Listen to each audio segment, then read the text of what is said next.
important, ce que tu dois faire. Il y en a qui pensent qu'il n'y a rien à faire, que de toute façon, si c'est le projet de Dieu, ça va se faire tout seul. Et peut-être qu'il faut une preuve théologique. Alors, on va aller dans un texte, celui de Josué, chapitre 1er. Vous savez, on est là à la conquête de la terre promise. C'est une conquête. Dieu avait donné un pays. Il avait donné une terre promise. Il leur avait dit, c'est un bon pays pour vous, un pays où coule le lait et le miel. C'est le pays que je vous donne. Et peut-être vous allez dire que c'est un peu spécial quand même, parce qu'il leur donne un pays, mais il faut qu'ils le prennent. Il leur donne, mais il y a encore des géants à chasser, des armées à vaincre, il y a encore des murailles à faire tomber, mais pourtant c'est leur pays. Mais ils ont quelque chose à faire. Vous comprenez, la réussite de leur projet dépendait aussi de ce qu'ils allaient faire et entreprendre. Dans le tout début du livre de Josué, on est là, au tout début, vous connaissez bien ce texte, où Dieu est en train de parler à Josué qui va prendre donc la suite de Moïse. Et il y a à la toute fin du chapitre 1er cette phrase, moi, qui m'a toujours interpellé, où il dit tout simplement « Tout ce que tu entreprendras réussira ». L'Éternel, ton Dieu, est avec toi dans tout ce que tu entreprendras. Ça, c'est au verset 9. Et puis, on a aussi cette phrase, « Tout ce que tu entreprendras réussira ». Et je me suis attardé sur le mot « entreprendre ». Nous, on a tendance à croire tout ce que le Seigneur va te dire de faire, ça va marcher. Non, non.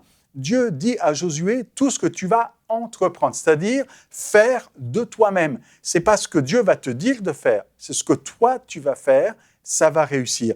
Ce que tu vas mettre en œuvre, le chemin que tu vas prendre, ça va réussir. Et on a la même logique et la même idée au chapitre, toujours au début, au chapitre 3, au verset 3.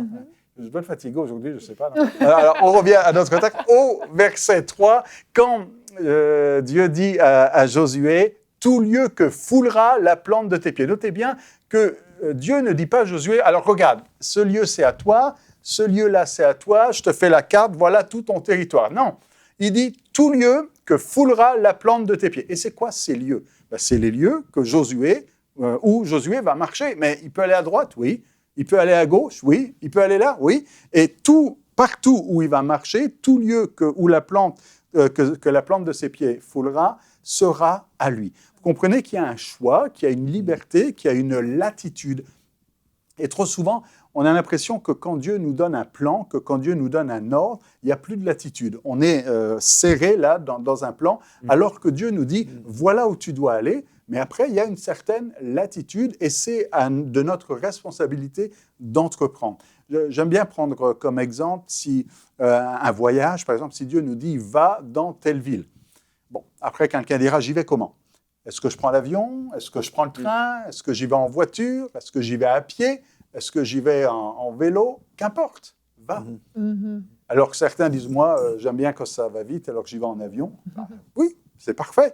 Quelqu'un dira « non, moi je suis plus spirituel, j'y vais à pied parce que comme ça je peux méditer pendant la marche si tu veux, mais ça va prendre du temps. » Mais le plus important c'est d'aller et le plus important c'est d'obéir.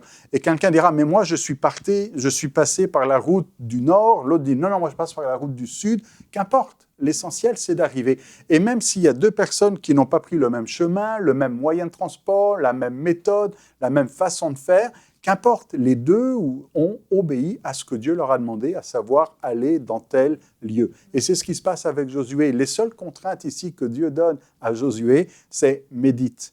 Médite cette parole, qu'elle ne s'éloigne pas de ta bouche. Garde-la sur ton cœur, reste fidèle à la parole, reste fidèle aux prescriptions, aux enseignements du Seigneur. Et après, tout ce que tu entreprendras. Si tu es fidèle à sa parole, si tu es dans sa parole, n'aie pas peur d'entreprendre des choses qui ne marchent pas. N'aie pas peur d'entreprendre des choses où tu diras, mais est-ce que je fais bien d'aller là si ce que tu fais est conforme à la parole de Dieu? Si ce que tu fais est fidèle à la parole, si tu restes dans les principes, les prescriptions du Seigneur, tout ce que tu entreprendras réussira. C'est un peu la même chose quand l'apôtre Jean nous dit dans l'épître de Jean, chapitre 5, sa première épître, il dit, tout ce que vous demandez, et que quand on prie, quelle que soit la chose qu'on demande, elle est donnée si nous prions selon sa volonté. Alors, quand on est dans sa volonté, quand on est là dans une connexion avec lui, quand on connaît Dieu, quand on sait ce qu'il veut, on peut lui demander n'importe quoi, parce que notre cœur étant connecté avec le sien, on va forcément demander quelque chose qui est en accord avec son cœur. Alors, je reviens au thème de la journée aujourd'hui pour conclure. Quand il y a quelque chose à faire, quand le Seigneur nous demande quelque chose, il ne faut pas attendre que ça se passe tout seul, mais il attend de nous qu'on entreprenne, qu'on fasse notre part, qu'on prenne des initiatives. Et tant que vous restez dans les limites de la parole de Dieu, dans les limites de ce que le Seigneur vous a confié, ça réussira. Retrouvez la suite de ce programme dans l'émission Bonjour chez vous sur EMCI TV.